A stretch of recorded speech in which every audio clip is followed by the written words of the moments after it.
There we go. We should be live now. You just ended the show. Way to go, Joe. Thanks for joining us. We will see you next time. that is always my most, I mean, it's so frustrating, but my most favorite frustration is when you did that. You like double clicked it and it stopped the recording. You do your whole show and at the end you hit record instead of stop. Yeah. You get that. That was a great episode. I've done that. I've done that at the gym when I have to record a workout for my trainer, and I take a picture instead of a video. Oh yeah. and then I go through the whole set and I go, oh, I was time to do the whole set again. Look, this bot, Call C Aird, this bot, we need to ban the bots, man. They randomly just show up, didn't show up 2 weeks ago, didn't show up Friday, but now they're like, hey, y'all gonna do some Gandalf stuff, and would you like to get 1,000 followers? Pay me on ardkels.com. No. Get ready to laugh out loud with Wise and Nerdy, the show hosted by two hilarious dads who are bringing their unique blend of wit, wisdom, and nerdiness to the airwaves. From sharing hilarious anecdotes about their own experiences to giving advice on navigating the ups and downs of life, these two dads have got you covered. But that's not all. They're also obsessed with all things nerdy, from comic books and sci-fi movies to video and board games. So whether you're a fellow dad, a pop culture fanatic, or just in need of a good laugh, tune in to Wise and Nerdy and join in the fun. And Charles is so busy that I'm going to do the introduction tonight. How are you guys tonight? Best introduction ever. We've got the silent daddy over there. No. I took care of that. All right. Technically, it's not an introduction. The introduction's the recorded part. It's the welcome warm-up, which I would love to hear for you to do. Go ahead, Joe. Your face. Professionalism got my is cheese key. whiz boy. No. Got my cheese whiz boy. That's just random. Speaking of random, hello, random kid. Thanks for coming. And you know what would actually be funny is if Kelsey comes to one of our live shows and when she stands up to ask a question, it's, would you like to have 1,000 followers? Me now over at yeah. So, hey, I was answering a really cool distraction, which is random kid said somebody's so bad at, I don't know where so bad at counting came from, but so bad at counting. And then better watch some more Sesame Street. And that's gonna now. Thank you for reminding me what my nerding out's gonna be this week. I appreciate you. The intro says 2 dads instead of 3 dads. Yeah. Because he's not a dad, he's a grandfather. And also, I know it's not. I'm not sure you know how this works. Yeah, dude. There's my a bit name's of a listed as prerequisite. first call on the call sheet. Your name is listed after the PAs and the grips come in. All right, I know how this works. But also, I know you just recorded a new intro. I'm thinking we need to shorten that thing up and just kind of be generic, like some awesome dads, and not go into all the things that chat AI. Since there's not always 2 or 3. Yeah. I don't care. So hey everybody, we are back. Random kid caught us in the wild on Friday right after July 4th. Joe and I were able to record.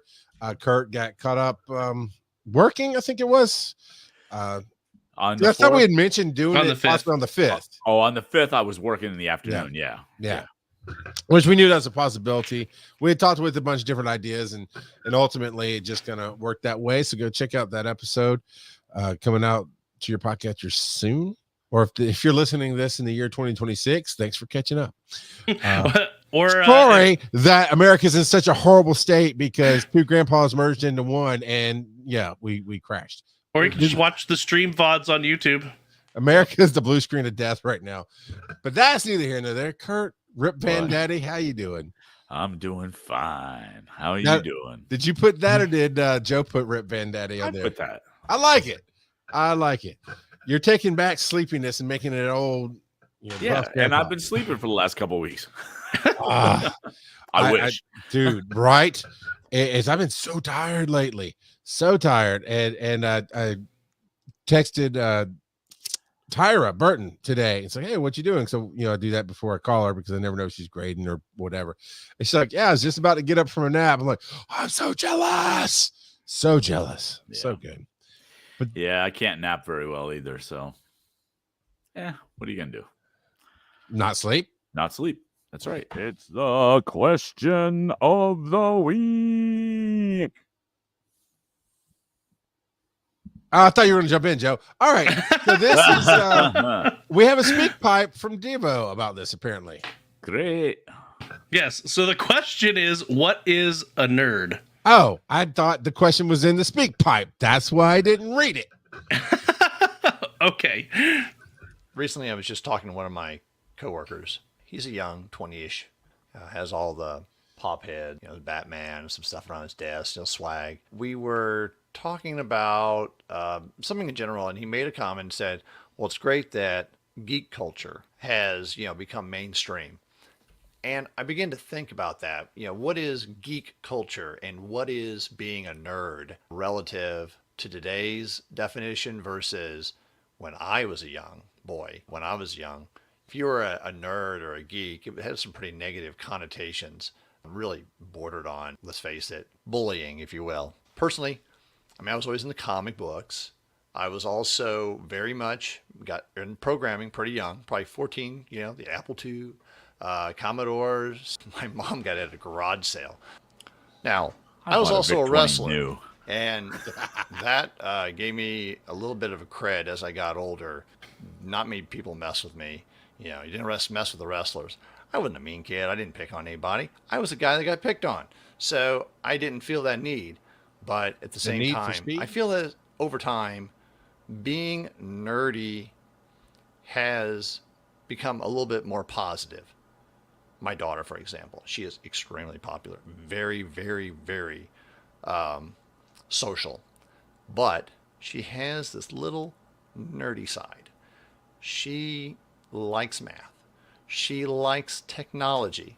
She has learned to not make it too evident. At the same time, it's there. I see it. I know it. And her friends know it. But it's accepted.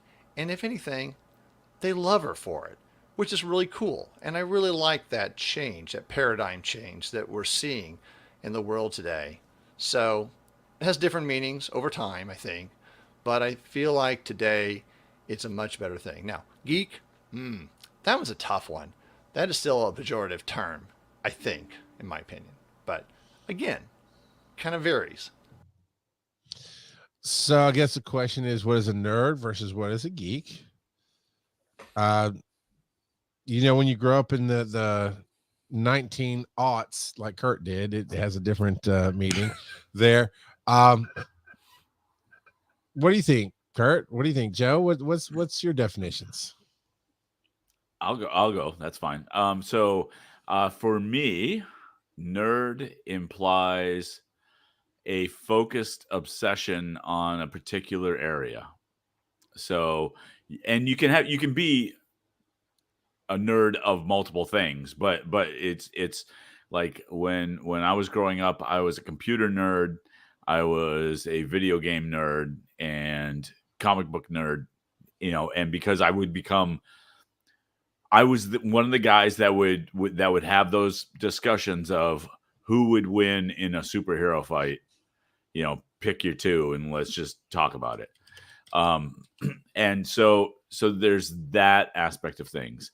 Geek was and still is more of a pejorative term where I think that implies some social awkwardness on top of everything else. You can be a nerd and a geek. But I think geek tends, nowadays at least, tends to imply some social awkwardness. I don't know if I agree with that. What do you? What is your opinion? Oh, you're Joe? a geek. Nerds. Yeah, I don't know. See, I kind of actually flip those.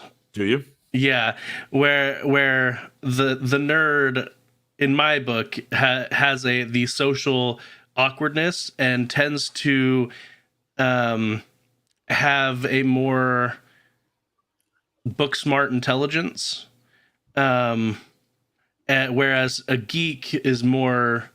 I mean, nowadays it's pop culture, but it's cultural things that they're interested in instead of more like school learning. So to me, that's how it is. But well, I think that for me, I think we get our definition of those terms from when we were introduced to them. Yeah, pretty much. I mean, because really, I mean, I think the first time I heard nerd was probably Happy Days, where Fonzie would call people nerds, and it was definitely socially awkward at that point. But as I got into different pop culture-y type, even that as a term doesn't apply to the things I was into at the time, because it wasn't pop. It wasn't, it was definitely niche-y. Yes. So that morphed, I think we took back the nerd, because geek still had that kind of social. Well, geek was kind of a sideshow freak type, in the circus. It's been used as different things for sure. Yeah. So the terms definitely morph. They definitely merv. I'm down with that. Too. Yeah, they definitely merv. Yep. Clearly, we need to use the Poindexter term more often. Random kid. So I looked at the origins here. Now I will say, before I get to the origins and the definitions according to Google, nerd. I think are you familiar with I heard you. Are you familiar with Kleenex? Yes. Right. Okay. Are you familiar with pocket protectors? No. So, but follow me here. Kleenex. When you go to the grocery store and you want the cheapest version, do you buy Kleenex? No, because that's a brand. That's a brand. But when you say, some people say, "Hand me a tissue," because it's facial tissues is what it is, right? Yes. But it's so synonymous. Kleenex is so synonymous as a brand. You'll say, "Hey, me a Kleenex." It can be a Puffs box, which is a brand. It can be a Walmart, good whatever crap brand they have. It can be that, but we'll call it Kleenex. The word doesn't necessarily mean the brand anymore because people have used it that way. And I think nerd and geek are the same way. It's not what it used to be. It's not the negative. Y'all keep trying to use big words, but I'll keep it simple for a random kid. It's not negative. It is kind of the same thing. It is being passionate about things that are supposed to be alternative culture, if you will, right? It's animation, anime, science fiction, which is now becoming more and more and more mainstream with stuff here, because guess what? We all grew up and admitted we liked this stuff and got unashamed about it. So when you start talking about that awkwardness, and I know what you mean, not just like anxiety or introverts, which all play into this, right? Well, why is an introvert and a nerd almost synonymous sometimes? Well, what do introverts do? They stay inside. What are you going to do while you do that? Watch what you enjoy, which is going to be something that probably most people aren't watching or doing or dealing with or getting their toys or whatever. So, all right, you nerd, stop jumping the gun. Delete those right now. I've got it up. I don't talk on the show. Stop jumping the gun. But when you start talking about that, when you start talking about that social awkwardness and everything else, geek and nerd do not describe that. Homeschool describes that. So going to the origin of the word, really, Joe, nothing. You're not going to stand up for your wife? Okay, cool. All right. But you heard my homeschooler. Look, you're a homeschooled kid. You're just dissing yourself. You would never know I was a homeschool kid if I didn't tell you. However, everything that was described in some of these definitions, I don't think geek or nerd. I think homeschooler. So the origin of geek is from I saw the etymology a second. There, 19th century, from the related English dialect word geck or fool of Germanic origin related to Dutch, geck, mad or silly. And of course, the informal, I don't know what that means exactly, but the informal here is a person who's knowledgeable about and obsessively interested in a particular subject, especially one that's technical or a specialist of a niche interest. Of course, the derogatory means an unfashionable person who lacks social skills or is boring and studious. And Charles. Yeah, exactly. 'Cause I'm not the sexy one on this show. I'm absolutely the sexy one. All right. Performer. And then what you said, a performer at carnival or circus whose show consists of bizarre or grotesque acts. So nerd, you'll see, is pretty much the same thing. Now, you're close. Now, Fonzie probably brought it to pop culture, but the first documented appearance of the word nerd is in the name of a creature in a Dr. Seuss book, If I Ran the Zoo in 1950. Which was a Nurgle, a nerd, and a sea sucker too, is the line there. And of course, where's the definition here? Because basically it's the same thing. It's about being obsessively. At some point, the word took on connotations of bookishness. Here it is. I had to scroll up. A nerd is a person seen as overly intellectual, obsessive, introverted, or lacking social skills. Such a person may spend inordinate amounts of time on unpopular, little known, or non-mainstream activities. What did I just say? Non-mainstream, but they're becoming, see, that's coming back to, that's enough. We're good there. Coming back to my opinion on it. Well, one, we all run in these circles where we don't even think in terms of nerd and geek because we're just like, what's your fandom? What's your passion? One of our segments is called, what are you nerding out about? And it really is, what are you passionate about? What do you love? What's got you excited this week? You know, so, I mean. Yeah, but I think that whole thing has become more mainstream. Well, yeah, I mean, look at what happened with Last of Us on HBO. It won amazing awards, and that's a game show, or a game, and a TV show based off a game, and all the nerds flock to it. And people hate, people love to diss it, but you cannot argue with the success of The Big Bang Theory. There you go. Now it does, of course, as a comedy does, play up the stereotypes, but I'm fine with it. I find that I actually enjoyed the stereotypes. Yeah, so. Random kid, that is my personal definition. So when I say personal definition, I mean, when I use something, this is what I mean by it. So nerding out about something is just being enthusiastic. How many times? Okay, Big Bang Theory is a good one. They are science nerds. Like they have their own flavor, but they play up the stereotype a little bit. But you know, you throw something out that's in Sheldon's area, and his version of excited. All the characters do that, right? And that's what we see. Football fans. I love when people relate cosplay and football fandom because it's the same thing. When you take it to generic terms, it's the same thing. You're wearing costume of somebody that you're watching with their name on the back and like you're dressing as them type of thing, because in reality, it's all fandom, right? Yeah. So that's my 2 cents on it. And Devo, I'm glad to hear that your daughter loves math. And I hate the fact that she feels like, or from the story, if I gathered right, she feels like she has to hide it maybe a little bit, but her friends are supportive, like it's a lifestyle choice, which it kind of is. But I mean, I'm just saying that is still a thing in this world of, oh, you like math, you know, be loud and proud. I mean, I thought all my girls are way better at math than my boys. And it's not a gender thing. It's just that was how their brains came out. Is my boys just don't care. They're good at it. They just don't care. And they don't like to read that much either, but they'll do other nerdy or geeky or science STEM things. And my girls will do math and they love to read and those kind of things. It's just the way they played out. Just be who you are. Thanks for coming to the show. That's it, everybody. Yeah. All right. I know.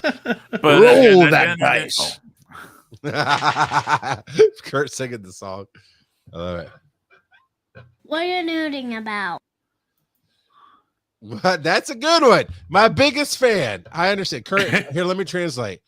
He went, my dear gentlemen, what are you passionate about this evening? Oh. And we are passionate about who put, I think, oh, okay. I can see what it is. Joe, you put the first one in, so you get to go first. I sure did. So the first one, and I'm probably mispronouncing it, Movavi. It is a video editor that Devocite actually gifted me. It's nice. on Steam. Yep. And so Humble Bundle, I don't know if they're still having a sale on it, but they were having a sale on the whole suite of it. And so he gifted it to me because he's been having a lot of fun with it lately. And because I've been using the free one that Microsoft made, and they've got the free one's good, but Clipchamp. Yep, Clipchamp. Yep. And so, it's like every time it's like, please buy the premium. Please buy the premium. Please buy the and It is cheap on sale right now. Movavi, Movavi. Yeah. because it's like I think on Humble Bundle it's like a pay what you want type of thing right now. Oh, nice. Well, okay. Comparatively, the video editor by itself is $19.95. The video editor plus for 1 year is $80, or lifetime is $100. It's on sale. It's normally $222.95. And then there's a video suite plus that's $100, which is the biggest pack. Yeah, it's their older version, but still, it's the 2023, and I think they've got a 2024 version. But so Gotcha. what? It still works. Yeah, It's great. And so I've been tinkering around with that. I sent you guys that little mock-up. That was my first tinkering. And the mock-up was for an intro for Wise and Nerdy Clips, WNN Clips. And Where can they find that, Joe? you can find that on YouTube, WNN Clips. So I now I have been spotty, but I aim to post a video every day on there, and I've been doing really good about it for the past little while. I mean, for the entire year, I think I've missed maybe, if you combine all the days, maybe a week or two. But yeah, it's almost every day that I'm posting out there. And the one that's gonna pop out tomorrow at 1 p.m. Eastern time, so that's July 12th for those that are listening to this after the fact, is gonna be a video, my first video that I've edited using Movavi. And I'm still learning a lot about it, but it has a lot of really neat features built into it. And so it's a lot of fun. I've been spending basically all of my work breaks tinkering around with Movavi this week. Yeah, I picked it up in a previous Humble Bundle. So yeah, and I've been playing around with it. And not so much. I always fall back to Clipchamp because for what I need, it's very, very simple things, and I've got templates already set up and things like that. But Can Movavi do templates? yeah, I think it can. Yeah, you I can just save haven't off learned templates. it. I really just haven't learned. Oh, that's fair. That's fair. I was just curious. Yeah. That's cool. I have one from a while back that I bought outright through One EMS, which was Camtasia, which is more or less a screen recorder / editor, and they have building a PowerPoint but in video. Like they have some cool transitions. They got some cool things you can do for education, like follow the cursor or zoom in on the screen. But this sounds like it'd have really cool stuff that I would want. Like Joe, basically tell me like cool little floating, like TikTok type stuff, like cool things on the screen, cool transitions, cool overlays, those kind of things. Yeah, and you can even make like pictures follow around a person in the clip. That's built into it, an animation. So like if you're, or like an arrow. So if you're trying to point at someone or have it highlight someone, you can do things like that as well. And I haven't really delved into it much, but apparently there's some AI features that you can use as well to help with even like audio editing and things like that. So I haven't delved into that much yet, but. All right, so I'm looking at buying this pack myself. So Pay at least $5 for 14, and I'm just gonna run down. I've got to look at some of these are. Ease Us Partition Master download and video. Ease Us Video for Mac and Windows. Yeah. Then So the video downloader thing is if you want to download video from websites. Gotcha. Thank you. I know what a partition master is. Yeah. Movavi's got a screen recorder, the video editor, a cyberpunk overlay pack, a YouTube pack, number 2. Yeah, those are the different DLCs. It's different themes and stuff and animations that are built in. Yeah, cool. A rule your game music pack, good game pack. Lots of great packs here. Yep. And it's got the 2024 edition in it as well. For the movie, for the photo editor. Oh, I see. Yeah. I see. The bundle that I had was the 2021 video editor, and that's the one that I still have. So it's not worth it for me to upgrade at this point, but yeah, there's a lot of really good stuff in there. And because it's on Steam, if you have it set up, you can actually they have family sharing now, so you can share it with multiple devices. Devocite was telling me that he has shared all of his software with his wife, and so she's been playing around with it as well. All right, so we'll talk in seriousness, but I think we could buy this pack to add on to what he already gifted you. No, that's what I've got. You got the whole pack, the whole thing? Yeah, that's what he gifted me, was the whole thing. Okay, because I know each one of these is individual codes. Honestly, I just assumed he gifted you the video editor and maybe was using other stuff for himself. Yeah, so, no, okay. he gifted me the whole thing. Oh, okay. Well, then I don't, because he had already bought the whole thing for himself. Gotcha. What I would like to do, Joe, at some point is just like have you share your screen and let me watch you use it to see if I want, because I don't do a ton of video editing, but to see if it's something I want to. Well, I don't know. Maybe you said you could share. I could be family. I don't know. We'll figure it out. But that's cool. So that post you put in Discord, I never look at dates and times. I just saw before I came in to ask if Kurt was going to be good tonight. You had said, hey, tomorrow I'm posting. I thought it meant today, but it really is tomorrow. You want us to look and give feedback on that. All right, cool. Yeah. Mostly the intro and the outro is where most of the editing took place. But yeah. And about the time, because it's not going to take you long to master this. You're really good at learning software and those kind of things. So I'd say by DragonCon, you have it mastered. And by that time, we'll have somebody stepping up to be a video professional intern, and you'll have wasted all your time. That's how my career has gone. It's like, I'm going to blood, sweat, and tears this thing. And about the time I'm like, okay, I've got it down. Somebody comes along and goes, hey, I was born to do this. You want me to do that for you? Yes, I do. Thank you. Appreciate you. But thank you, Devo. That's awesome. Kurt, yes. I'm going to assume that you put in The Barbershop.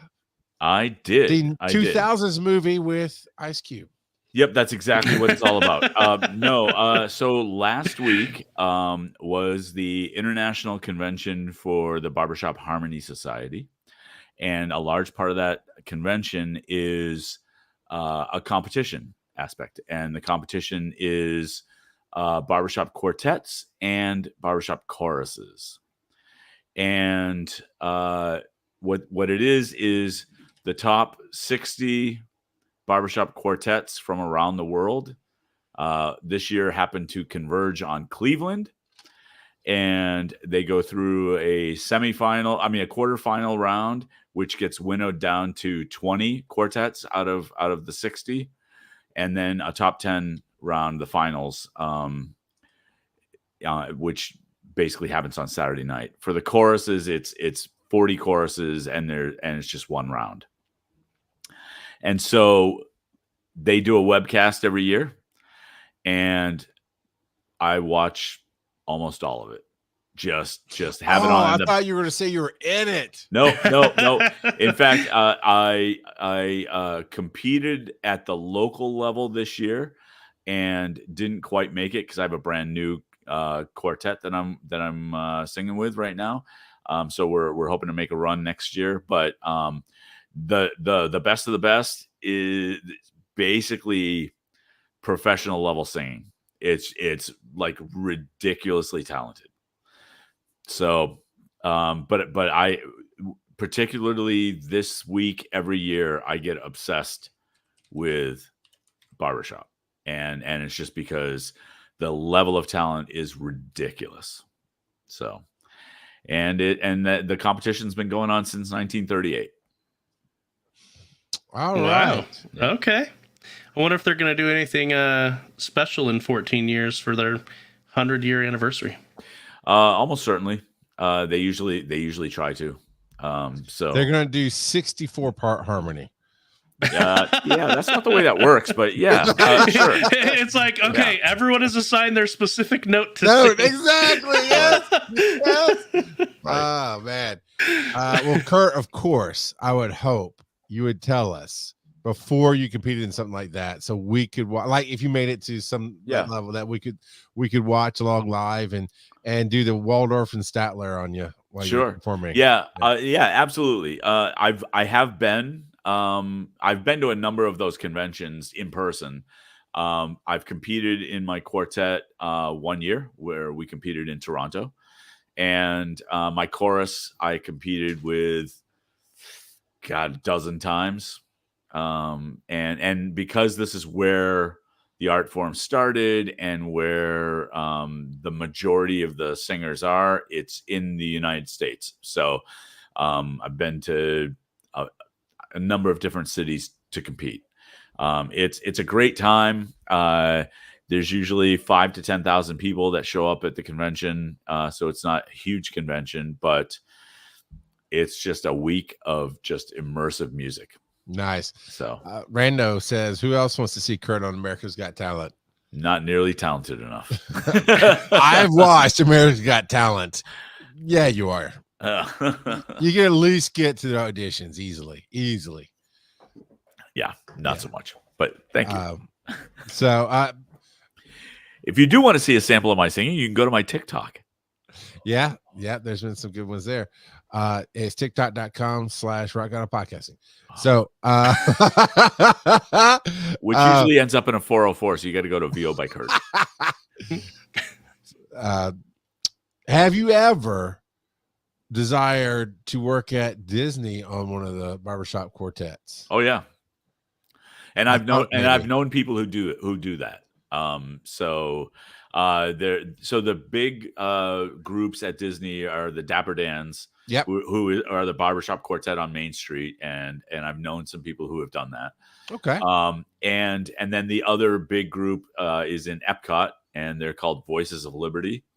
And I've come across them. That's okay. They're in the American Adventure area, and they're ridiculously talented, and I know some of those people too, and yeah, that's kind of a dream job type thing. Now I think Random Kids got your dream job. As many you go on a cruise at least once a year. Yep. It says Kurt gives off cruise singer vibes. My cousin did a gig with actually mixing Disney and cruising together. He did a gig on the Red Boat for a season. He was a house drummer for some singer there. Loved it. I would do it. I would do it. I've gone on, well, the cruises that I go on, I go with some of my barbershop friends. And so we will end up singing on the ship just around. And you give the milk away for free. That's why nobody goes to your onlyfans.com/VO by Kurt.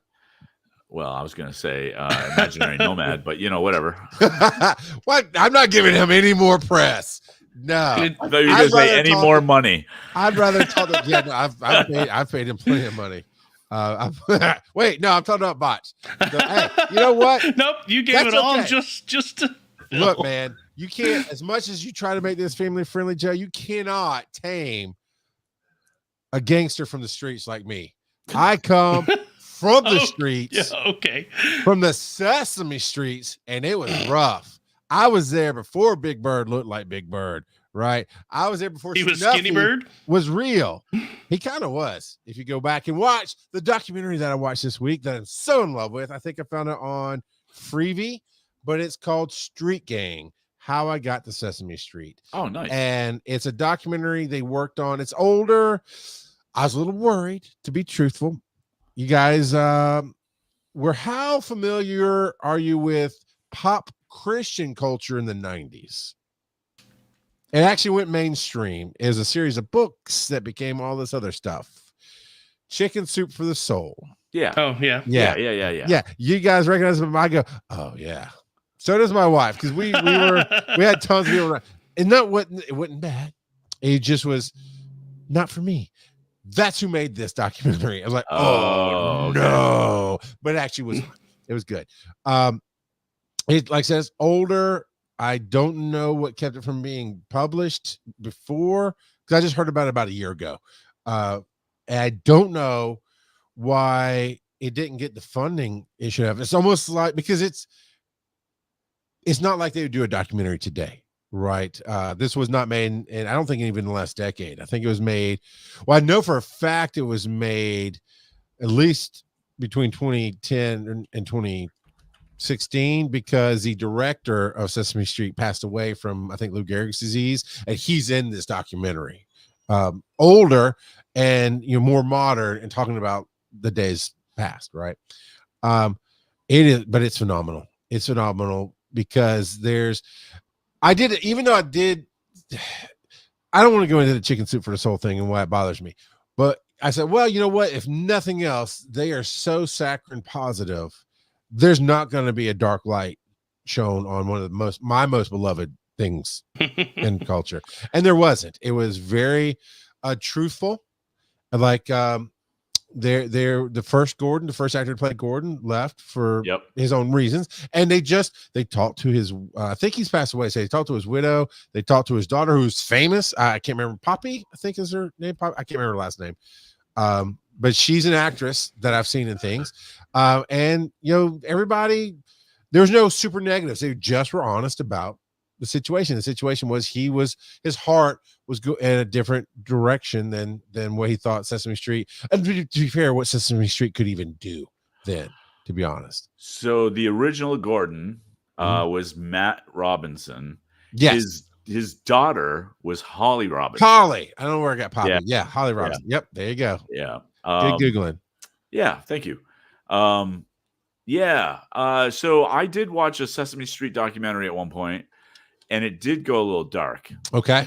Because it ended up being focused. They ended up, sometimes when you see a documentary, it starts out thinking that it's going to be one thing, and then the story changes. Oh, yeah. Yeah. Yeah. So an agenda documentary, basically. Yeah, but it changes. Well, I mean, the intent was to go focus on something, and then something more interesting comes up, right? Oh, they went to Elmo. I've seen that documentary. Elmo one. Yep. Yeah, I did. So I did watch that dude, Kevin.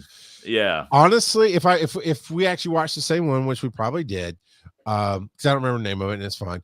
But they again stayed truthful to what they knew was factual. Didn't try to overly slander the name of Sesame Street, right, or Kevin, but they did talk about issues, and unfortunately, there were some issues with one of the most magical Muppeteers that's come to Sesame Street. Yep. Well, and honestly, I don't think the full truth of him came out until after that documentary was finished. I think you're correct. Yeah, because I just remember going, "Ooh, that doesn't feel right," and then, and then later it was like, "Oh, no." Yeah, yeah.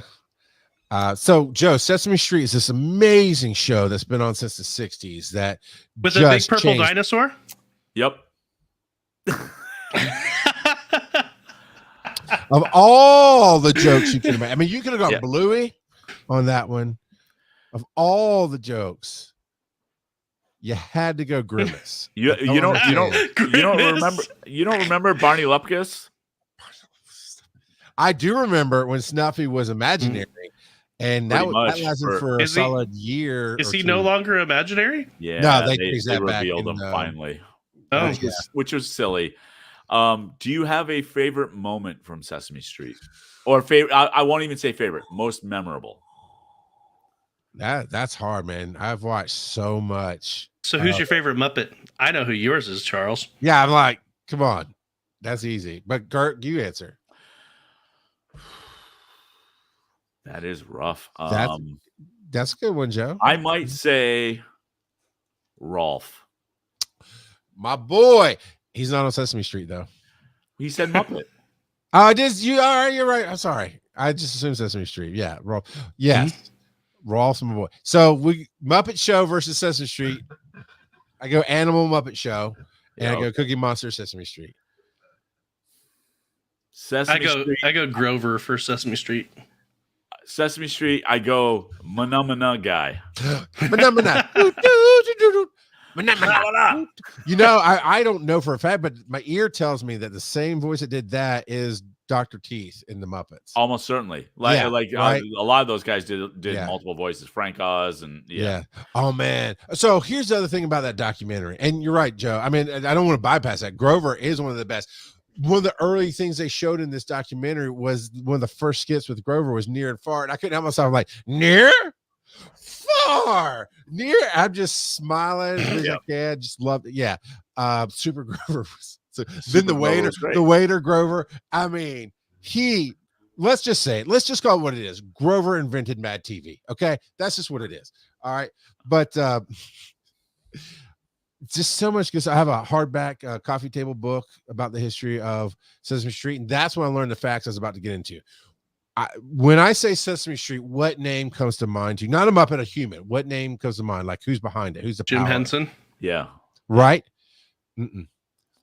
It took until I bought this book 2 years ago at when we went to the Museum of Puppetry Arts here in Atlanta. They have a big Muppet or Jim Henson Studios section. It's beautiful. It's gorgeous. They have real Muppets, real from Sesame Street, and from everybody, all the movies, right? I've got some very amazing photos of taking Phil there for his first time. So yeah, we do. And he was great. He was definitely the power behind the Muppets, and he created all this stuff. However, the reason Sesame Street exists is for Cooney. I lost her first name, but she was the person who not only created Sesame Street, came up with the idea of bringing educators together with TV writers and creators to build this show, fought for it tooth and nail, and ran it basically until she retired. But she wouldn't have done that if Henson hadn't created the Muppets ahead of time. He was doing so because he was doing commercials and black and white stuff. The Muppet part of it, but yeah, they were coming up with this idea of kids and representing real kids, and that's why I said it had to be a street. And the director, I've lost his name. I'm bad at names when they come across first time. But the guy who directed it his entire time until he got sick and passed away, like into the early 2000s, you know, it was his vision for the street. It was his vision for how everything was shot. And I'm just sad is all. Is like, Jim Henson was huge on it, and they shined with him. They loved him. No controversies at all. Joan Cooney, I think that's her name. But the fact that I didn't know that this lady in the 60s, which is damn near impossible for women to do awesome stuff like this, she created this show. And yes, you're right. He was a part. I'm not discrediting him, but I was like, there was at least three major, and they say that constantly. There's a trifecta. It was the three of them together that made it what it is. But if it weren't for her, it wouldn't have got started. If it weren't for the director, it wouldn't have made the cut. And if it weren't for Henson, it probably wouldn't have been as amazing as it is. And of course, tons of writers as well. But you know who else should get a lot of credit? Who's that? Joe Raposo. Yeah. The guy who wrote all the music. Yes. For Sesame Street. Because that was he's so in the important documentary. And he's so amazing. I mean, just to watch him recite some of the songs, he doesn't just say them, like he plays them and sings them, but just second he does a song that's almost like that person who's done their favorite character all their life as an actor, and they start quoting the lines and they turn into that character. He is a human Muppet. Yeah. He's amazing. No, it's so much good. Go watch it. Street Gang, How I Made It Sesame Street, Freevee. I'm pretty sure it's the free app that I watched it on through my Roku TV. It's out there. It's amazing. Do they go into? So the reason I asked about the most memorable moment. I still hadn't said that. No, that's okay. I mean, so because we don't have to dwell on it, but I was probably 18, 19 years old, and I was visiting my folks, and my little sister, I think, was watching Sesame Street or something. I don't remember, but it was on, and it happened to be the episode where Mr. Hooper had died, and the adults have to break it to Big Bird, and they actually really went into it, and like Maria breaks down crying, and like it's a whole thing. And I mean, I'm getting chills just thinking about it. So real, because it was so real, and it was heartbreaking because Mr. Hooper was Mr. Hooper, like everybody's grandfather, really. At that point, it was just and no kidding. And they talk about it in the documentary, and my wife commented as we're watching, and they play the whole scene. When uncut, they just play the scene. Okay. Yeah, it's so good. Yeah. And Big Bird, my wife's like, Big Bird is such an amazing child. Yes. I mean, because we've had to explain that to our kids. So I mean, just seeing that again in our faces after going through that, it's like, oh, it was so good. And then the one thing they cut to is the director at his desk in this documentary talking about it, go, that's the hardest episode we ever did. Oh yeah. Ever. No surprise. And they almost didn't do it. They said, no, we have to. we have to. And right, it because there was it some the talk best. about whether or not they should broach the subject of Yeah. death at all. Right. Yeah. So yeah. But they stuck to the heart, which was we have to represent the world to kids, and we know kids. Yep. And kids need to know this. And it worked. So, and today, I mean, if I had remembered that happening when we had to explain the death of my kids, I would have just played them that and then talked about it. Yeah. My newest favorite moment I will just focus on Sesame Street was when I was able to talk about my now second favorite moment, which also has to do with death. But I was supposed to host an interview panel with Carol Spiney. Yep. And it was literally the last con he did before he passed away. And when I saw it, I freaked out. It was Atlanta Comic-Con, and I had been assigned Carol, and I'm like, oh no. And I called Phil, did a screenshot, which at the time I'm not supposed to share, but I had to screenshot Phil. I was like, oh no. And Phil was like, oh, are you okay? I was like, I don't know, man. I don't know if I can talk to Big Bird because, and I did get to, because even though that panel got canceled we don't know why, because I actually talked to Carol. I went up and I saw that nobody was in his line. So I came out and said, hey, Charles McFall, I don't know if you know, but I was supposed to host a panel with you this weekend, and for whatever reason, it didn't happen, but I wanted to come and share the story. That I'm glad we didn't do a panel, because I don't know if I could have gotten through it with us sitting at a table. But I said, the two things I remember most about you and Big Bird was when y'all first went to China, because that was the first time I saw China and Chinese kids, right? And all of that, and it was amazing. And I mean, it's just like, how'd you not fall off that path? Because he goes, oh my God, he is like so scary, all this. But I said, but the most important memory was when death became real to me, was when Jim Henson died.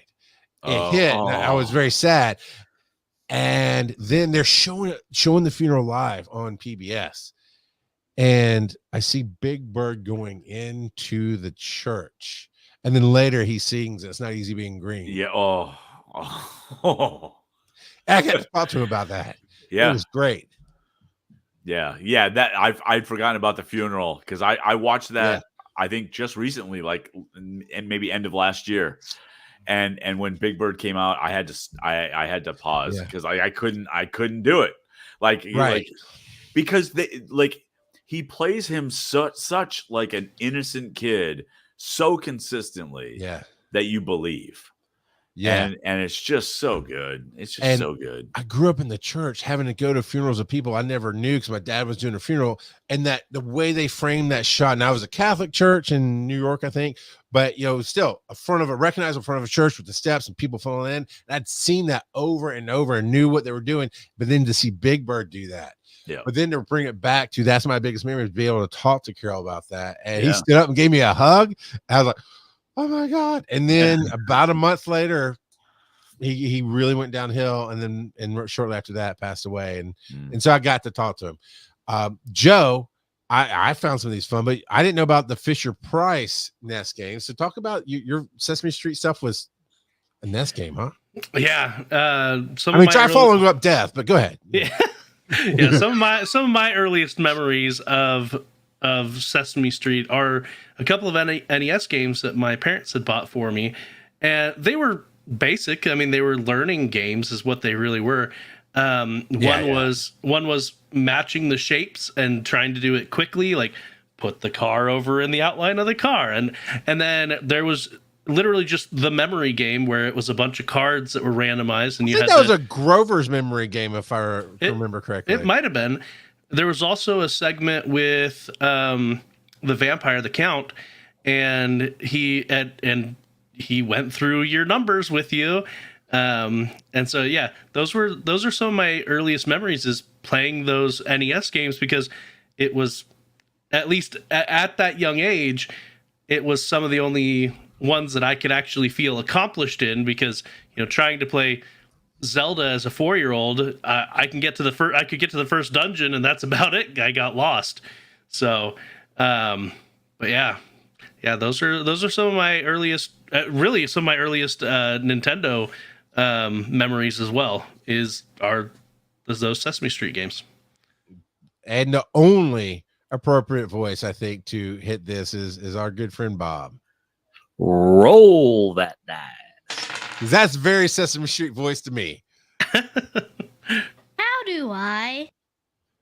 Live without you. About time you get your kids in line, son. I love it. I love it. All right, Daddy Joe, how do we budget? That is a great question. So budgeting is for some people, it's a 4-letter word, to be completely honest, and they treat it as such. I know you and I at different points have gone with the Dave Ramsey method. Yes. But in general, the important thing isn't necessarily how you come up with your budget. It's that you stick to your budget.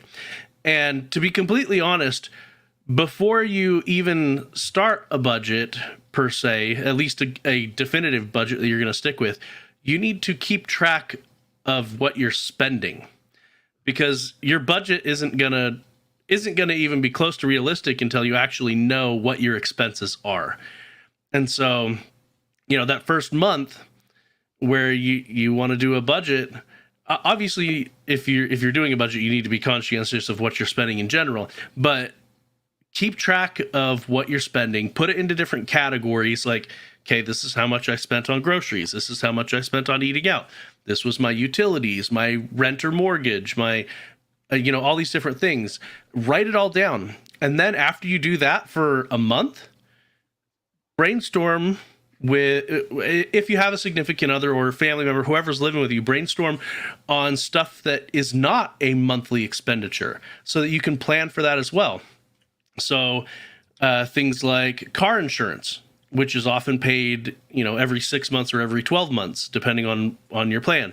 These different expenditures that don't pop up monthly, but they pop up, regularly, so that you can account for them when they do come up. So write all of that down, and then you can start formulating a realistic budget. Now I'm going to interject here. Definitely not a plug. Like you did say, Joe, you and I have both separately gone through the Financial Peace University, Dane Ramsey stuff. I honestly do not like the man as a person, and that's just an opinion. However, I think they've put together a lot of great things. And right now I'm putting in a link into our chat. I'll read it out for you on the podcast. You can play it back.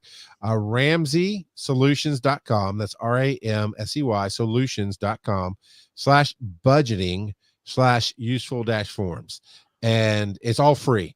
And it's stuff that you're talking about. There's monthly cash flow plan, quick start budgets, and sources recap. All these forms that are I've used them. Debt snowballs.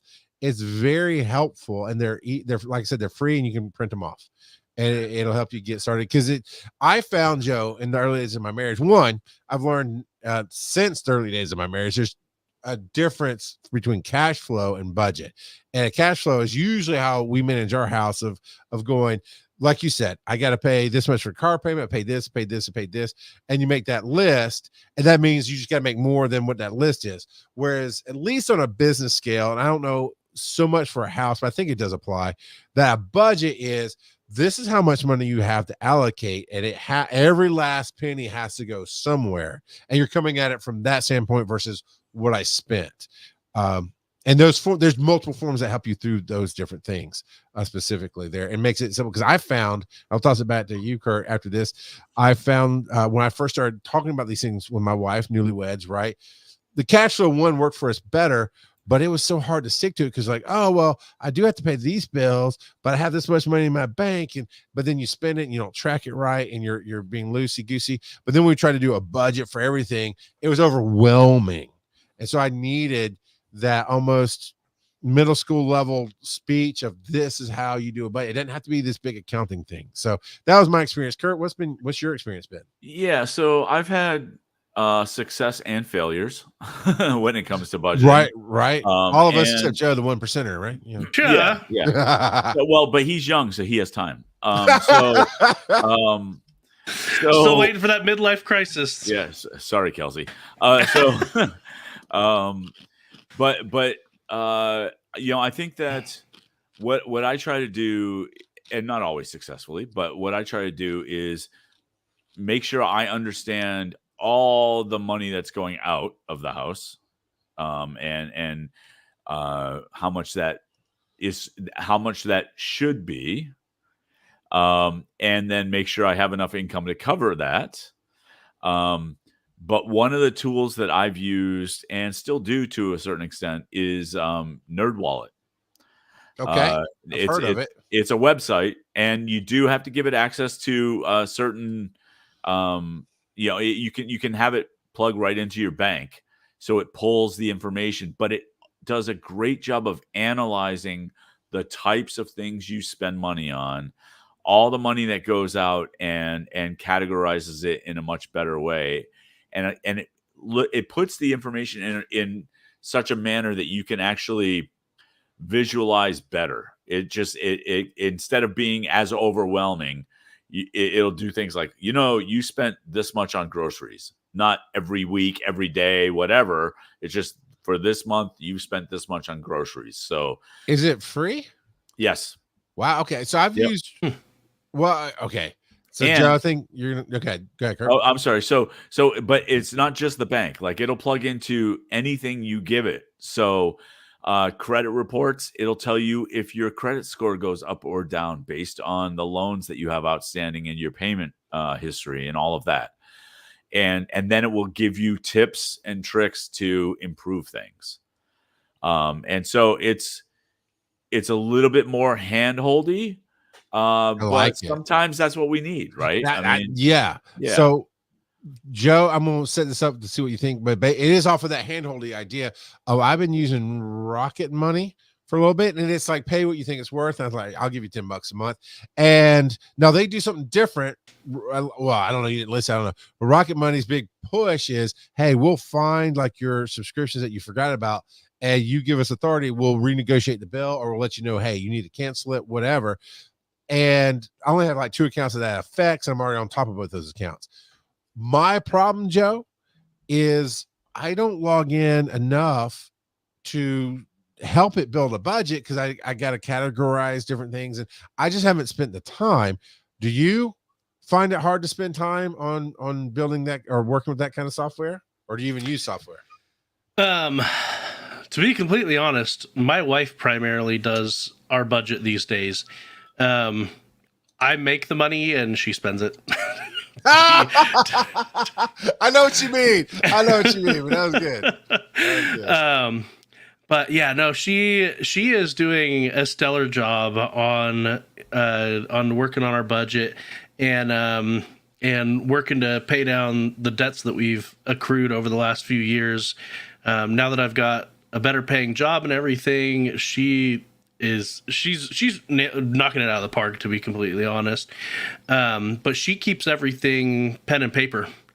And so does my wife. Yeah. And so that's what she does. And so she looks at it, she writes down, okay, this is our expenditures for the month. This is how much we're bringing in. This is all the random stuff that's coming up. This kid is going to a summer camp. That's an extra expense. And then figures out, okay, this is how much I've got for groceries for the month. We need to make sure to fit it into that. I will find what I don't like personally about pen and paper is, at least in my house, it's not like a set of books, right? It's a notebook that literally wrote down not Hulu, we don't have Hulu, Disney Plus, $5, blah, blah, blah, whatever. And that kind of formatting does not account for every last penny that you spend. And that's why I wanted software, because we ran into a little mess last year. Cause I'm like, man, at this point we shouldn't be having a problem. There's a problem. And it is because there was other problems that I don't need to go into, but there was just some craziness that we weren't paying attention to. And I did a spreadsheet, which took a couple of hours because I dug in the air. Because that's when it hits oh crap mode for me. I get out all the printouts and cross-reference and put on my spreadsheet so I can see it and do all the formulas. That took a while. I was like, man, I really need an AI to do this. And I'm thinking about turning off Rocketbooks anyway, because I just don't use it and I don't feel right if they ask me to pay and I said, yeah, I'll pay to not pay. But I might try NerdWallet. So I think once you set up, Kurt, you use NerdWallet. So let me ask you this. Once you spend let's call it an hour, I don't know, once you spend the time to go, yeah, this is that, and set it up, you can set it and forget it and just go log in every once in a while and look at it. You can. Yeah. Yeah, because it's live data. It's live data. So I'll get an email every now and then that says, "Hey, by the way, your credit score went up," or you were charged a fee by your bank because you're an idiot. Just it'll tell you, and it tells you what your monthly cash flow is and what your net worth is, and based on just all the information that you set up, and then it will give you a financial health score. I like it. I don't know if my in-laws still use it. I assume they do, but they used to have one where every single expenditure they manually put into this program, and they set it up. It's got different categories and everything. My mother-in-law even goes as far as to, she keeps all of her receipts, like all of them, and she stores them away by calendar year and everything. But she, in this program, she itemizes it by subtotal and tax, and she puts this tax in a separate category, because when you do your taxes at the end of the year, you can take the generic deductible, or you can take what you actually spent in your sales tax. And so she keeps all of that and itemizes it in. Okay, so I guess what they use is a program called Buddy, is what my wife just put in the chat there. Okay. And so yeah, they completely itemize it to the point where, like, when she's out, some places, the receipt they give you, it doesn't show the subtitle and the tax itemized, and she will go up to him and be like, "Can I get an itemized one, or can you at least write down and sign what the taxed amount is, because I store this in my finances." But yeah, she is super diligent. She does it basically every night with all the new receipts that she has, so that she doesn't get behind, because it would be super easy to fall behind super fast. And so it's a lot of manual work, but that's what works for them. Right. Yeah. Fair. I don't know, man. Kurt, I just need to get to the level of life that I want to get to, which is, I'm busy. I have to have an accountant manage all my millions, and I just need to do a sit down meeting with them once a month to look over everything and make sure it's right. That's where I need to be. But yeah, I just pulled up my Rocket Money dashboard. And you're rich. Yeah, wow, well, you're the 1%er. Oh, no. Look, I'd be Oprah, baby, and you get a penny, and because that's all I care about you. You get a Slurpee, and you get a Slurpee. Because you know what today is, Joe? 7-Eleven, baby. 7-Eleven, baby. And I didn't have time to make the 2-hour trip to get the free Slurpee. But I completely spaced it, to be honest. It says, I don't know where it gets that number from, because that's my problem. I didn't set it up right, I guess. My July budget is $6,708. I don't make $6,708. That's a much bigger budget than mine. Yeah, I'm like that. I don't make that in a month, so I don't know why that's my budget. Because I think we found the problem. Yeah.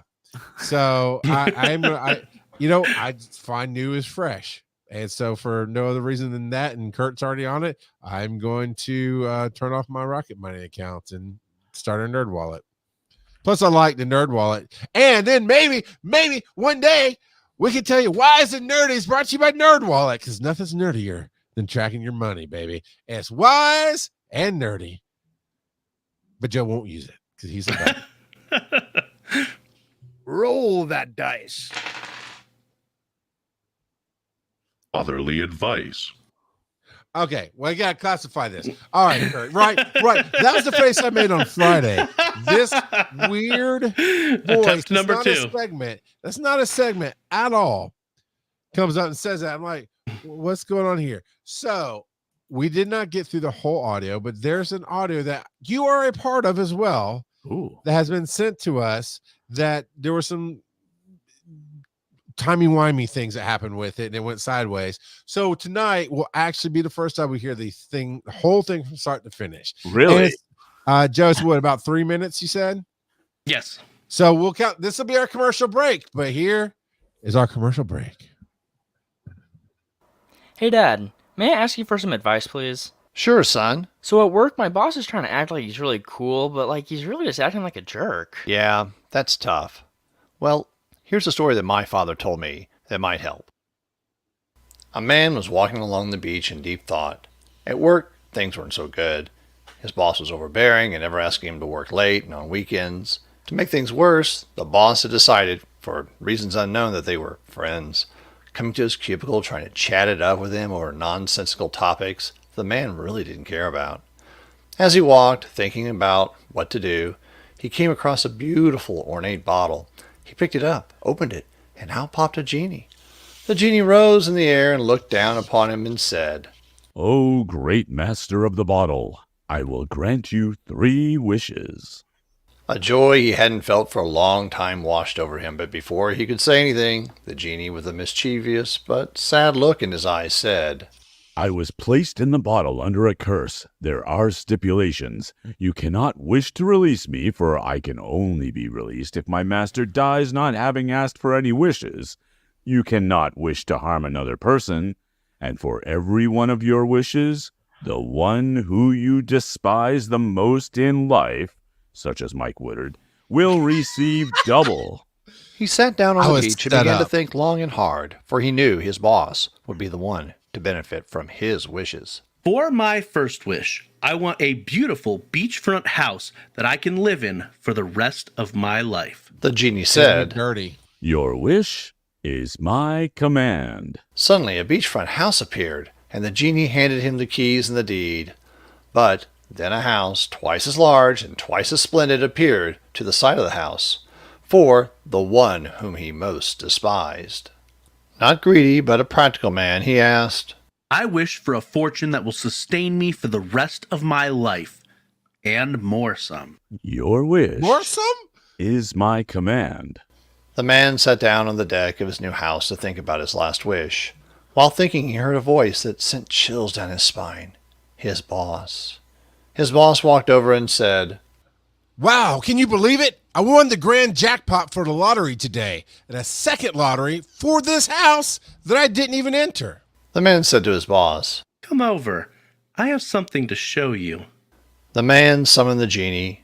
Turning to his boss, he said, Upon completion of my third wish, I pass on the genie to you. Turning to the genie, he smiled and said, Genie, beat me half to death. The genie smiled back and said, Your wish is my command. I think I'm just gonna find another job. I think that's a good idea. I'm glad we can have this talk. So, I know I talked about this Friday, but I'm talking about it again now. I have yet to learn my podcast lesson of when something's right in my wheelhouse to not do it. First time I was in Chicago, I get tapped on the shoulder by a fellow podcaster, says, hey, if I buy a shot, will you take it? Daddy's favorite flavor of alcohol is free. So yes, I will. Didn't ask any questions. That was when I was introduced to my Lord. And it was the worst experience of my life, alcohol-wise. Now, Devo has broken the trusted sacred circle of Council of Dads and railroaded me into becoming a part of a live action bad dad joke. And he's like, hey, I got some lines. You want to record? I'm like, sure. Yeah, no, now you're going to have to go through my agents from now on, everybody, because I will not be railroaded in again. Until next time. To being a part of these. This is right. Imaginary nomad. Look, if you hated that as much as I did, go to wiseandnerdy.com/calldad. Give us your speak pipe. There weren't any this week, so we had to play that. All right, there weren't any this week, but go to wiseandnerdy.com/calldad and help me out here. So don't ever jump into that crap again, Charles. I was like, you're right, because these two come out like shining stars. Hey, his money spends like anybody else's. There was no money for me either. What? Look, just Joe and I got paid. I don't know what you're talking about. Yeah. How do you think I got Movavi? Yeah. That So 20 feels I hard in don't. the pocket. I don't think. I don't know what you're talking think- about. It was great. I don't even think we need. Shut up. I don't think we even need to do a bad dad joke segment because that killed the vibe right there, 100%. Who pressed play? Daddy. Joe pressed play. I definitely do not have that in my possession, or it would have been burned. So dramatic. So, if it roll the dice,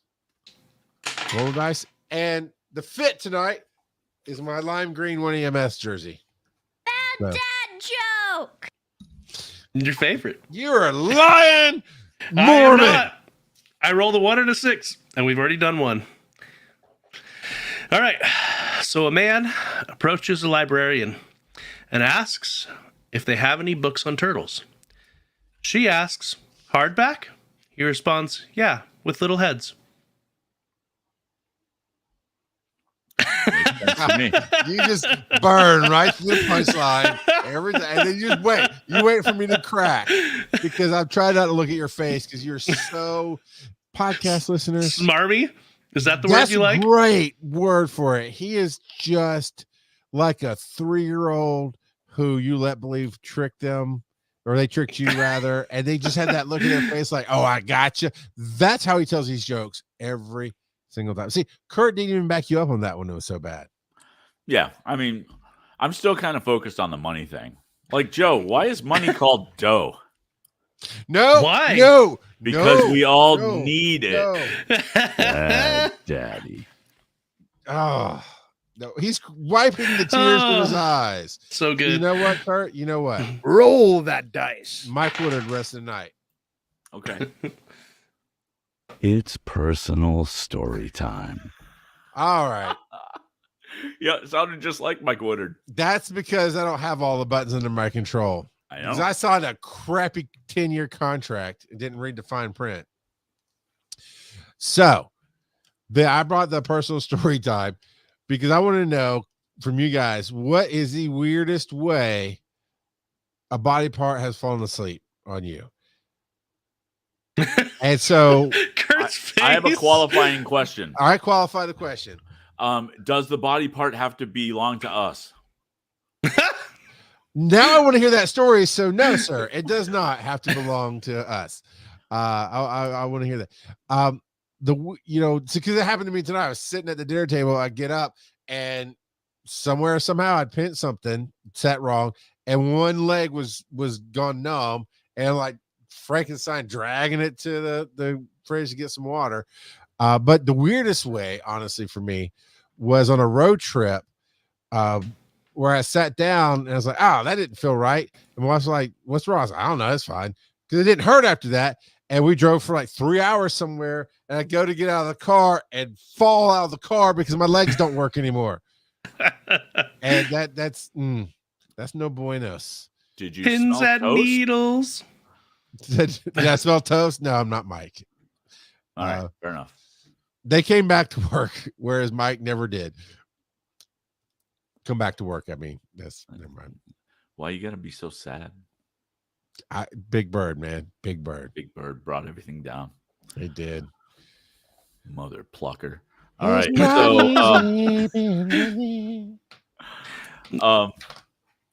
I don't have anything. Like I'm just sitting normal here falling thinking. asleep.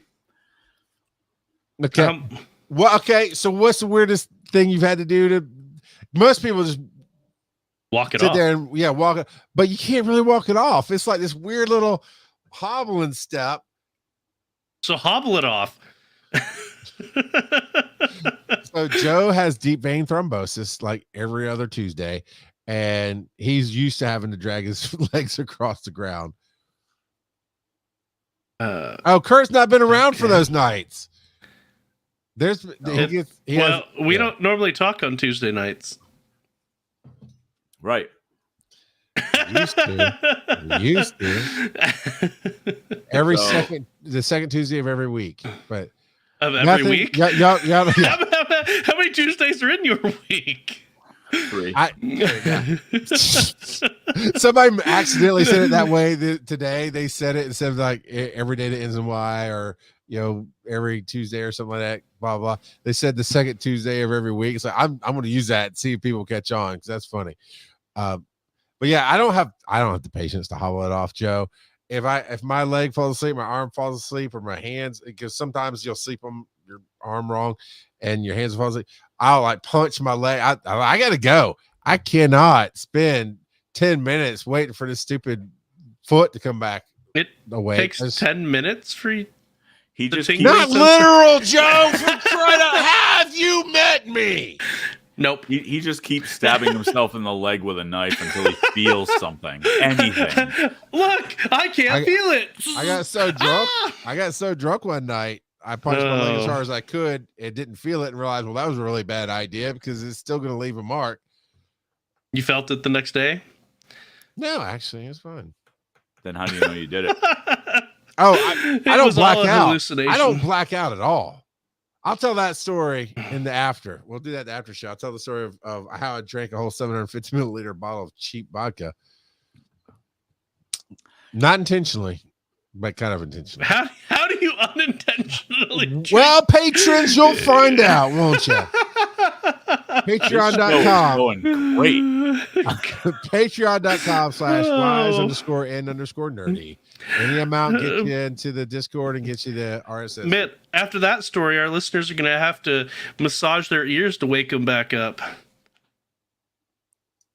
So, Joe, how old does your kid need to be before you can leave them on their own or watch their younger siblings? I was this close.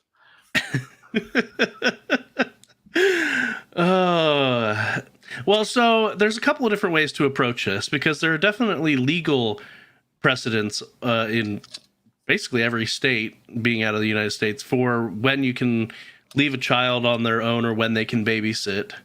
In Georgia, as long as you leave a basset hound with them at infancy, they're fine. Is that how it works in Georgia? Georgia's very backwards, my friend. I don't know. But to be completely honest, I think it depends on the maturity of the kid, because there are some 16-year-olds that I would not leave by themselves, but then there's some younger kids that are way more mature and responsible that could be left alone. And so, but I think as a general rule, for leaving a kid on their own, it also depends on the time frame. Are we talking like a couple of hours? Are we talking about like overnight or multiple days? So there's different circumstances to consider. But if we're talking about just, a couple of hours of babysitting or whatever, so say you want to go to the movies, then again, maturity comes into play. But I think 15 or 16, if they're sufficiently mature, is plenty old enough to watch their younger kids. But it also depends on how young their kids are. I wouldn't trust them with, say, a baby. But if the younger kids are, 5 or older and are sufficiently. Why are you leaving a baby behind in this scenario? Are you going out for milk? I said the movies. But why are you leaving a baby? Why would you take a baby to the movies? Baby can sleep through the movie. Why are you abandoning? Why are you ripping your wife away from the most precious thing in her life right now, where you come third to? Why are you trying to make her do this? You're such a horrible husband. I would never bring a baby to the movies. Yeah. Why would you do that? What is wrong with you? My babies loved movies. They were all good all the time. Look, and if they started getting fussy, out. Just because you fill half their bottle with NyQuil doesn't constitute that they fell asleep at the movies. Bison Nerdy, brought to you by NyQuil, because it works. What constitutes alone? Does a family member down the street or a close friend that's a neighbor count as, even if they don't come over to watch the kid, count as not leaving the kid alone? That's still alone in my book. Okay. That's like saying, oh, they've got a phone, they can call an ambulance if they need someone. Like that's how effective a neighbor kid is. I mean this. I do forget you're not Gen X sometimes. So we're very close in mindset and age, but there's a slight gap there. Dude, my mom would go shopping an hour away, because we lived in a small rural town, and we went to a she had to go to a larger town that actually had a grocery store in it. That was an hour away. And I was 8, I think at the time, not quite. I know I wasn't 10 yet. And we had a neighbor down the street, and we had my dad worked at the church. And so I had his secretary's number that could dial, because it's all wall phones, but we had that written down. And we had a neighbor down the street. And if anything happened, I was to call one of them if I couldn't get my dad, right? Because there's no cell phones and stuff. And that was just that. It was just, man, you're on your own for a few hours, because ultimately, and you couldn't go outside, right? That's the one rule, is when you're alone, you stay inside. And don't open the door for anybody. No, At least that was so. Like when I was 6, I would run home from school to watch X-Men and Spider-Man, because if I didn't run, I'd miss it. And I'd be home for a couple of hours before my parents would get home when I was 6. But my younger siblings would be with an adult. I wouldn't be watching them. So, and I have no idea where my older siblings were at the time, to be completely honest. Probably hanging out with friends, because they were teenagers. They don't want to be messing around with a 6-year-old. Yeah, well, Papa Nasser could have made him if he wanted to. He just didn't love you that much. But what's funny, and I want to hear Kurt's thought process. I wouldn't leave people alone. But I just told that story about mom going shopping midday, right? She'd go midday to go grocery shopping. But if her and my dad went on a date night, which they didn't do a ton, but if they went on a date night, they would hire one of the teenagers in his youth group to watch us for the same amount of time, right? But during the day, going to the grocery store, but everybody's working, so it's going to be hard for somebody to get home to help me out. I can stay alone. But at night, when my neighbor's actually down the street and everybody can be reached, I get somebody to watch me. I don't know. But Kurt, what's your thought process? I haven't talked about my ages, but what is your thought process on when you let your kids stay alone? At 3, they can talk. No, look, they sleep for 4 hours, melatonin. It's fine. Yeah, no, I it was quite a while. Like, I don't think so. My son's the oldest, and I don't think we did it until he was a teenager. And I can't even equate that to like when I was a kid, because when I was a kid, it was definitely, the stereotype, the cliche thing is we went out and, outside as soon as we could in the morning. And then we didn't come home until the street lights came on. The thing is that was real. And 100%. And for all intents and purposes, while we weren't alone at home, we were alone, although we were with our friends. But we were alone outside, and we rode our bikes all over town to other towns on trails in the woods where nobody could find us. I know, right? Like, it's just different now. But the thing is, too, nobody in your friend group / neighborhood / community went missing in the woods. I mean, I'm taking a risk saying this, but statistically, they didn't just go missing in the woods. Right. And everybody freaked out. I mean, if somebody got hurt, usually you had a friend with you. People did get hurt. Things happen. But yeah, I'm absolutely not saying I'm going to let my kids go roam this neighborhood that I live in and, hey, y'all come back when the lights come on. It is a different time. It's a different world. People are less respectful. Even strangers back in my day in small towns. Now, when I say small town, I'd have to Google the numbers, but there was 2 big churches. That's it. That's the size of this South Georgia town. 1 big bank, 2 big churches. And at some point we got a Walmart, and it was small, and there was 1 restaurant to eat at, Pizza Hut. That was it. So small town. Most everybody knew of at least everybody. Right. Yeah. And so if I was out in public somewhere by myself or seemingly by myself, somebody would inevitably recognize me, especially in our neighborhood. While we were not all friends, we didn't do block parties. The parents knew who's each other's kids were, and the neighbors that didn't have kids would know, hey, that's the McFall kid. He lives at that house down there. And that's not the way it is now. It is very different. I mean, when I was young, we lived in the only thing I would classify as a neighborhood ever that I've lived in. And it really was, it was such a neighborhood where like most of the people had kids on the street, but also we would just like walk in and out of each other's houses without thinking twice about it. And, and it was just, that's just what happened. And so like we did have a kid on the street, fell into a sand pit and died. And literally the parents were running in and out of each other's houses, letting everybody know what was going on. And it was just, it was a big deal. But, but again, he was out. He was an older kid, but he was out playing with his friends. And there was this giant sand pit in the back of behind the neighborhood. And we all would go there and play, but we wouldn't really go to the top of the sand pit. And he did. And the loose sand just sucked him in. Got it. Oh, yeah. No. That sucks. So, but that was a different time. And that was really when we went out, like even when I was 8 when I first broke my arm. I broke my arm 3 times when I was a kid. But 8 years old was the first time. And I was out 6 a.m. riding my bike in the neighborhood. And I flipped and ended up breaking my arm. And 3 sets of parents came out from their houses because they heard me. Yeah.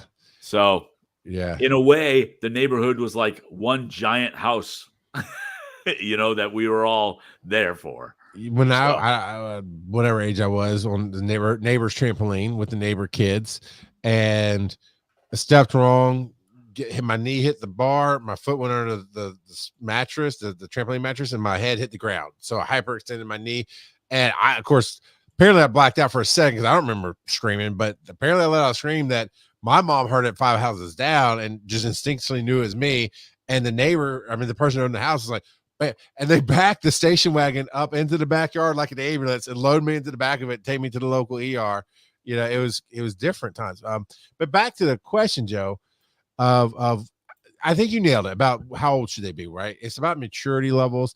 So Zoe, I does not remember what we call the old house, where we lived on the lake. My oldest 2 definitely have strong memories of that house. They were born there. All the kids were born there, but she was really a baby when we moved to where we are now, the neighborhood we're in now.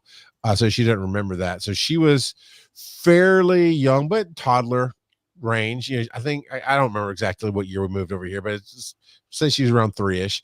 And for the first time ever, we were now in a city, and there's a movie theater 15 minutes away. And so my wife and I and my mother-in-law and my brother-in-law lived 2 houses down, and it was like, what? We've got, the kids go to bed. They spent their entire lives being good. They know how to use a cell phone if they need it, and they know how to go get their grandma or their uncle if something happens, so we would leave them, we put them in bed, and we'd tell Oakland, being the oldest, he's about 9 or 10. So, hey, and we'd let Nana and the uncle know we're going to be over here. All right. So they would check in or whatever. But we kind of pulled that Gen X, early 80s, 90s stuff of, all right, they're going to sleep. They're not going to know we're gone. And we left a note just in case one of them got up or something, and they knew how to get help. And we just go across town and watch a movie and come back. The first time we took a trip and basically left them alone, I don't think Oakland was maybe 14, 15, but we were like, excuse me, the family dynamic was such that getting an adult to stay there for 2 nights was very difficult. So we said, okay, here's the deal. Here's a phone. We worked it out with all the adults. Again, relatives are 2 houses down. We actually knew that neighbors right next to us on either side. And we do regular check-ins, and her dad and her brother and different people come by at different times, of course, but they were old enough and mature enough, even at that age, at 14, 15, they all, from him to Zoe, all knew how to feed themselves. We had made meals, they're in the fridge, notes. So we prepped everything. And it was a little nerve-wracking for my wife, and probably every hour or 2, she's calling and checking in and FaceTiming, but it's a little risky. But again, that maturity level and the safe, that's why I asked about what constitutes as alone, and that safety net. Because my father-in-law nor my brother-in-law stayed overnight, slept in the house, but they definitely were over there a lot to play with the kids and hang out. And your brother-in-law, he's a people watcher.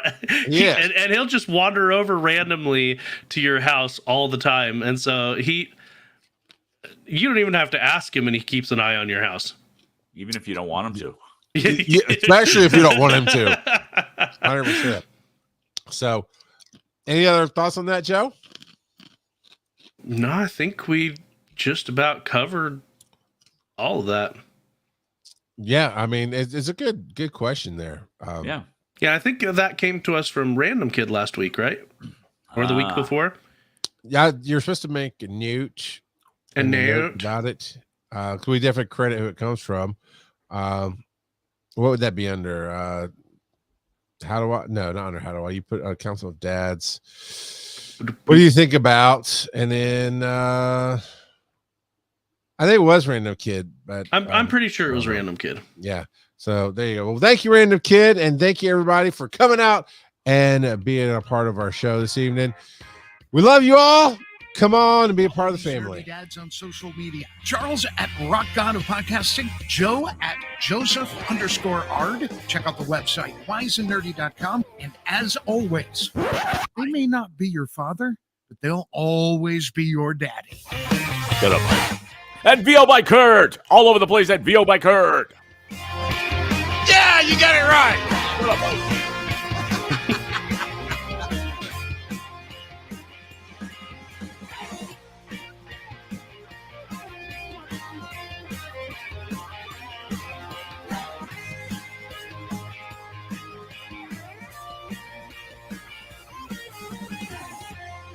Hey, Joe, let's have a handful of corn.